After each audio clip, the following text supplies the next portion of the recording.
Hi எல்லாம் எப்படி இருக்கீங்க? எல்லாருக்கும் காலை வணக்கம், குட் மார்னிங். இப்போ என்னன்னா, ஜோஜோ பிறந்ததுக்கப்புறம் பித்தப்பையில் கல் இருக்குன்னு சொன்னாங்களா, அதுக்கு ட்ரீட்மெண்ட் எடுத்தால் சரியாகிடும்னாங்க. அதனால் சரி ட்ரீட்மெண்ட் பண்ணலாமே அப்படின்னு சொல்லிட்டு பிளான்லாம் போட்டிருந்தோம். ஒரு சில பேருக்கு நான்வெஜ் சாப்பிடக்கூடாது, மட்டன் சாப்பிடக்கூடாது, ஆயில் ஐட்டம் அதிகம் சாப்பிடக்கூடாது, ஸ்பைசி ஃபுட் அதிகம் சாப்பிடக்கூடாது அப்படிலாம் சொல்லி ஒரு சித்தா டாக்டர்லாம் சொன்னாங்கன்ட்டு. அது இல்லாமல் நீங்களாம் வேறு சொல்லியிருந்தீங்களா, கமெண்ட் வந்தது எல்லாத்தையும் சேகரித்து வச்சு இதெல்லாம் இனிமேட்டுக்கு சாப்பிடக்கூடாது அப்படின்னு சொல்லிட்டு ஒரு பக்கம் இருந்தேன். ஆனால் எங்கள் வீட்டில் அடிக்கடி நான்வெஜ் எடுக்கிறனால என்னால் கண்ட்ரோல் பண்ண முடியல. சரி நம்மளால் இதை கண்ட்ரோலே பண்ண முடியாது. எங்கள் வீட்டில் வாரத்தில் 2 நாள் நான்வெஜ் எடுப்பாங்க. அதை நம்மளால் மித்தவங்க சாப்பிடாமே இருக்க முடியாது. சரி மாலை போட்டால் இந்த பிரச்சனை சால்வ் ஆகிடும். மாலை போடுற 48 நாள் நம்ம நான்வெஜ் சாப்பிட மாட்டோம். அதோட ஆடன்னா என்னென்னா, ஆயில் ஐட்டம், பொரிச்ச ஃபுட்டு சாப்பிடக்கூடாது, பரோட்டா சாப்பிடக்கூடாது, கடையில் ஹோட்டலில் சாப்பிடக்கூடாது, சூடாக சாப்பிடக்கூடாது, ஐஸ் வாட்டர் குடிக்கக்கூடாது, பூரி சாப்பிடக்கூடாது. இந்த மாதிரி ஒரு சில ஃபுட்லாம் இதெல்லாம் அவாய்ட் பண்ணணும் அப்படின்னு சொல்லிட்டு அதுக்கு தான் மாலையே போட்டிருந்தேன். போட்டுட்டு கத்தாழை குடிக்கலாம். கத்தாழை தயிரில் அடித்து மிக்ஸ் பண்ணி குடித்தா பித்தப்பையில் இருக்க கல் குறையும்னு சொல்லி நீங்கள் சொல்லியிருந்தீங்களா. நான் அதை டாக்டர்கிட்ட கேட்டேன். உனக்கு கோல்டு இல்லைன்னா நீங்கள் குடிக்கலாம் அப்படின்னு சொல்லியிருந்தாங்க. ஏன்னா பேபிக்கு வேறு ஃபீட் பண்ணுறேன்னா, அப்புறம் பேபிக்கும் சளி பிடிச்சிரும், உங்களுக்கும் சளி பிடிக்க வாய்ப்பு இருக்குது அப்படின்னு சொன்னோன்னே, சரி இதை 48 நாளைக்கு நம்ம ட்ரை பண்ணி பார்த்துட்டு அப்புறமேட்டுக்கு ஸ்கேன் பண்ணி ரிசல்ட் என்னன்னு சொல்லி பார்க்கலான்னு சொல்லிட்டு பிளான் போட்டால், மாலை போட்டு கொஞ்ச நாள்லேயே ஒரு நாள் விட்டு ஒரு நாள் மழை. அது இல்லாமல் டெய்லியும் தலைக்கு குளிச்சுட்டு சாப்பிட்ணுங்கிறதுனால அது வேற கோல்டு லைட்டாக பிடிக்க ஆரம்பிச்சிச்சு. மழை டைம் வேற வந்துருச்சு. நம்ம கத்தாழை தயிர் ரெண்டுமே மழைக்கு ஆப்போசிட்டு. சாப்பிட்டா செட் ஆகாதுன்னு சொல்லிட்டு சரி சாப்பிட வேண்டாம் அப்படின்னு சொல்லிட்டு திரும்ப யூடியூப்லெல்லாம் சர்ச் பண்ணி டாக்டர் ரெக்கமெண்ட்லாம் வாங்கி கீழா நெல்லி இருக்குல்ல, கீழா நெல்லி பொடியை சுடு தண்ணியில் கொதிக்க வச்சு வடிகட்டி குடிச்சிட்டு வந்தோன்னா 3 நாளாக சரியாகும்னு சொல்லி யூடியூப்பில் போட்டுருந்துச்சு. இன்னொன்று மஞ்சள் கரிசலாங்கண்ணி, அது நீங்களே ஒரு சிலர் சொல்லியிருந்தீங்க கமெண்ட்ஸில், மஞ்சள் கரிசலாங்கண்ணி பொடி சாப்பிட்டா சரியாகிடும்னு. அதனால் அந்த பொடியும் 2த்தையும் வாங்கிட்டு வந்து வீட்டில் வச்சுட்டு இப்போ ரீசெண்ட் டேஸில் ஒரு 3 நாளைக்கு கீழா நெல்லி சாறு, 3 நாளைக்கு மஞ்சள் கரிசலாங்கண்ணி பொடிச்சாறு, இன்றைக்கி திரும்ப கீழா நெல்லி ஸ்டார்ட் பண்ணியிருக்கேன். 3 3 6 7 நாள் தொடர்ந்து நான் அதை குடிச்சிட்டு வந்துட்டுருக்கேன். இப்போ என்னன்னா, குடிக்கிறோட ரிசல்ட்டா இல்லை நார்மலாக பெயின் வருதாங்கிறது எனக்கு தெரியல. இதுக்கு முன்னாடி சுத்தமாக பெயின் இல்லை. ஜோஜோ பிறந்ததுலேருந்து ஒரு வாரம் தானே, ஒரு வாரம் முன்னாடி வரைக்குமே எனக்கு எந்த பெயினுமே கிடையாது. அதுக்கப்புறம் நான் எப்போ இந்த கீழா நெல்லிச்சாறு, இந்த மஞ்சள் கரிசலாங்கண்ணி பொடியில் எடுக்க ஆரம்பிச்சனோ அப்போ எல்லாம் ஒரு மாதிரி நைட் டைமில் வயிறு இந்த இடத்துல வலிக்குது. எப்படி சொல்கிறது, லைட்டாக காரம் சாப்பிட்டாலும் வயிறு கபன்னு எரிச்சல். என்ன சொல்கிறதுனே தெரியல, ஒரு பெயின். அந்த இடம் அப்படியே ஒரு மாதிரி இருந்துகிட்டே இருக்கு. அந்த சூட்டு வலின்னு சொன்னேன், எப்படி இருக்குமோ சுருக்குன்னு ப்ரெக்னெண்ட்டாக இருக்கும்போது வருமோ அதே மாதிரி ஏதோ குத்துற மாதிரியே ஒரு ஃபீல் வயிற்றுக்குள்ளே. 2 நாளைக்கு முன்னாடி அப்படி இருந்துச்சு. சரி நம்ம இந்த மஞ்சள் கரிசலாங்கண்ணி பொடி சாறு குடிக்கிறதுனால வேலை செய்தோம் அப்படின்னு சொல்லி நினச்சோம். ஆனால் நேற்று நைட்டு என்ன ஆச்சுன்னா, நாங்கள் கோயிலுக்கு போயிட்டு கோயிலில் தக்காளி சோறு கொடுத்துருந்தாங்க. அந்த தக்காளி சோறு லைட்டாக சாப்பிடும் போதே வயிறு எரிச்சல் தெரிஞ்சிருச்சு. சரி அதிகமாக சாப்பிட வேணாம், லைட்டாக மட்டும் சாப்பிட்டுக்கலாம்னு சொல்லிட்டு சாப்பிட்டுட்டு அது வரைக்கும் எந்த வழியில் சாப்பிட்டுட்டு படுத்துட்டல. படுத்ததுக்கப்புறம் லைட்டாக குறுத்துற மாதிரி இருந்துச்சு. அப்புறம் என் ஹஸ்பண்ட் என்ன சொன்னாங்க, அவங்க நார்மலாக ஃப்ரிட்ஜ் வாட்டர் குடிப்பாங்க. அந்த வாட்டர் இந்த குடி ஜில்லு இல்லை அப்படின்னு சொல்லி கொடுத்தாங்க. நல்லா தண்ணி குடிக்கணும்னு சொல்லவும் நானும் நல்லா ஒரு இவ்வளோ வாட்டர் இருக்கும்ல, இந்த அளவுக்கு வாட்டர் இருக்கும். அந்த வாட்டரை நான் பாட்டுக்கு குடிச்சிட்டு அப்பயும் எனக்கு எந்த வலியுமே தெரில. படுத்து தூங்கிட்டேன். பாதி நேரத்தில் அத்தை பால் ஆற்றிட்டு வந்தேன்னு சொல்லிட்டு அத்தை பால் ஆற்றிட்டு பால் குடிப்பாப்பா அப்படின்னாங்க. அந்த பால் எடுத்து குடிச்சிட்டு மறுபடியும் தூங்கிட்டேன். அது வரைக்குமே தெரியல. கிட்டத்தட்ட டைம் ஒரு 1 மணி இல்லை 2 மணி கிட்ட இருக்கும். அதுக்கப்புறம் படுத்து தூங்கவே முடியல.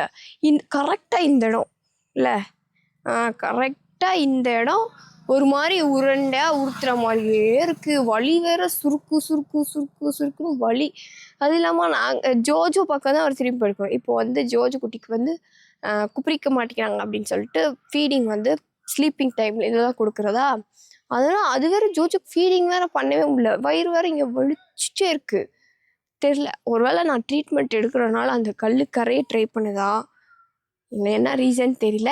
அது இல்லாமல் நேற்று சரி எண்ணெயில் பொரிச்சது காரம் தானே சாப்பிடக்கூடாதுன்னு வீட்டில் பொரி இருந்துச்சுன்னு கார பொரி செஞ்சு காட்டுன்னு காட்டினேன் ஒரு கப்பில். அதே வேலையை காட்டி விட்டுருச்சாட்டுக்கு. இனிமேட்டுக்கு அதையும் சாப்பிடக்கூடாது, அவாய்ட் பண்ணுறேன் அப்படின்னு ஒரு முடிவு எடுத்திருக்கேன். இப்போ இந்த வீடியோ எதுக்காகனா இதுக்காக இல்லை, இன்னொரு வீடியோ இருக்குது. இது ஒரு ஜோர்ஜ் குட்டிக்கான ஒரு வீடியோ. அப்புறம் பித்தப்பை ட்ரீட்மெண்ட்டுக்கு என்ன சாப்பிட்டா டக்குன்னு சரியாகுங்கிறத கொஞ்சம் கமெண்ட்ஸில் சொல்லுங்கள். தொடர்ந்து இணைப்பில் இருங்கள். நான் போய்ட்டு ரெடி ஆகிட்டு வரேன். தொடர்ந்து இணைப்பில் இருந்ததுக்கு நன்றி. இப்போ எதுக்காக ரெடி ஆகிருக்கேன்னா, ஜோர்ஜ் குட்டிக்கு 4 மாதம் ஆயிடுச்சு. ஆனால் ஊசி போட்டது என்னமோ 2.5 மாதத்து ஊசியோடு நிற்கிது. 2.5 மாதத்து ஊசி போட போகும்போது என்ன சொன்னாங்கன்னா, 28ஆம் தேதி வந்து போலியோ சொட்டு மருந்து எல்லாருக்கும் ஊற்றுறாங்க, வந்து பாப்பாவுக்கு 2 சொட்டு வாங்கிட்டு போங்க அப்படின்னு சொன்னாங்க. இப்போ ஜோர்ஜ் குட்டிக்கும் என்னோட அசிஸ்டண்ட்டுக்கும் சொட்டு மருந்து ஊற்ற போகிறோம். இது தெரியாமே அசிஸ்டண்ட் அழகாக ரெடி ஆகி அவங்க அம்மா இடுப்பில் உட்காந்துருக்காங்க. அங்கே போயிட்டு வாயத்தோற அப்படிங்கும் போது தான் அப்படியே கண்ணிலிருந்து கண் தண்ணியாக வரும். ஜோர்ஜ் குட்டி என்னன்னு வச்சுக்கோங்களேன், கரெக்டாக ஊசி போடுற அன்றைக்கெலாம் தூங்கி போடுறாங்க. எழுப்பி விட்டு சொட்டு மருந்து கொடுக்குறதா இருக்குது. இன்றைக்கும் அதே மாதிரி தூங்கிட்டாங்க. போயிட்டு எழுப்பிட்டு தான் சொட்டு மருந்து கொடுக்கணும். இப்போ தான் அங்கன்வாடி டீச்சர் வந்து ஃபோன் பண்ணாங்க, இது மாதிரி சொட்டு மருந்து ஊற்றுறோம், இந்த ஹைஸ்கூலில் வந்து ஊற்றிட்டு போங்க அப்படின்னாங்க. அட்டெல்லாம் ஏதாவது எடுத்துகிட்டு வரணுமான்னு கேட்டால் இல்லைன்னு சொன்னாங்க. நான் நியூஸில் விஜய் அதை நான் சொல்லணும் தானே, விஜய் அண்ணாவா நியூஸில் விஜய் அண்ணா போலியோ சொட்டு ஊற்றி டெடி பேர் பொம்மை கொடுத்தாங்க தெரியுமா சென்னையில். நான் படிக்கிறப்பெல்லாம் முட்டாய் கொடுத்தாங்க. நான் சின்ன பிள்ளையார் சொட்டு மருந்து போடுறப்பெல்லாம் அது எட்டனா முட்டாய் கொடுப்பாங்க. இப்போல்லாம் என்ன கொடுக்குறாங்கன்னு தெரியல. கொடுத்தா ஜோஜோ சர்வன் நான் ஒன்று வாங்கி தின்னுட்டு வந்துடுவேன். சரி வாங்க போகலாம், டைம் ஆயிடுச்சு. ஜோர்ஜ் குட்டியான் தூங்கி கொண்டு இருக்கிறார்கள். ஜோர்ஜ் குட்டி, இன்னைக்கு உனக்கு சொட்டு மருந்து, போலியோ சொட்டு மருந்து தினம் இன்னைக்கு உனக்கு. ஸோ பிரிஸ்காரு, ஓகே? சொட்டு மருந்து ஊற்றி வந்து பார்க்கலாம். கிளம்பலாமா? அதுதான் வண்டியில் ஏறியாச்சு. ஹைஸ்கூல் பக்கம் பார்த்து போகணும். ஜோர்ஜ் குட்டி தூக்கம், அங்கே போய் எழுப்பி விட்டு போலியோ சொட்டு மருந்து விட்டு அழைச்சிட்டு வரோம்.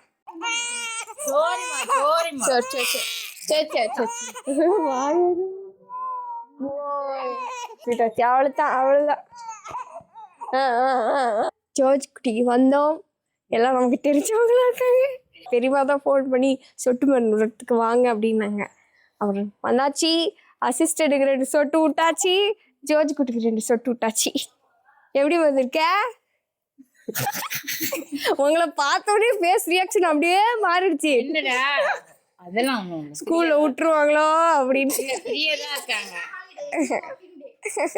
ஜோர்ஜ் குட்டி தூங்கிட்டு இருந்தாங்க, எழுப்பி விட்டு 2 சொட்டு போலியோ சொட்டு மருந்து போட்டாங்களா. அதுக்கெல்லாம் அவங்க அழுவல. தூக்கத்துல இருந்து எப்படியே என்ன நீங்க எழுப்பலாம், தூங்கிட்டு இருந்தல்ல, அதுக்கு தான் அழுதாங்க. சொட்டு மருந்து விட்டதுக்கு அப்புறம் 2 சப்பு சப்பிட்டு திரும்ப அழுகுறாங்க. வீட்டுக்கு வந்துட்டோம். தொடர்ந்து இணைப்பில் இருங்கள். அந்த ஜோர்ஜ் குட்டி ஆயா கிட்ட கொடுத்து தூங்க போட்டாச்சு. ஜோர்ஜ் குட்டி தூங்கிட்டு இருக்காங்க. உங்க எல்லாருக்கும் ஒரு சர்ப்ரைஸ் இருக்கு. எதுனா, இப்போ நம்ம ஜோர்ஜ் குட்டிக்கு சொட்டு மருந்து போட்ட இடத்துல ஒன்று சர்ப்ரைஸ் ஒழிஞ்சிருக்கு. அந்த சர்ப்ரைஸை தான் இந்த கூடைக்குள்ளே வாங்கிக்கிட்டு வண்டியில் வரப்போகிறோம். அதுதான் எங்கள் ஹஸ்பண்ட் படித்த ஸ்கூலு. நான் காட்டுறேன். அங்கே தான் சர்ப்ரைஸ் ஒழிஞ்சிருக்கு. தரேன்னு சொன்னாங்க. நாங்களும் வெக்கமே இல்லாமல் வாங்கிக்கிறேன்னு சொல்லிட்டோம். சரி, அது என்ன சர்ப்ரைஸுங்கிறத அடுத்த வீடியோவில் பார்க்கலாம். தொடர்ந்து இணைப்பில் இருங்க. இப்பயே நீங்கள் கண்டுபிடிச்சிருப்பீங்க. பாய்.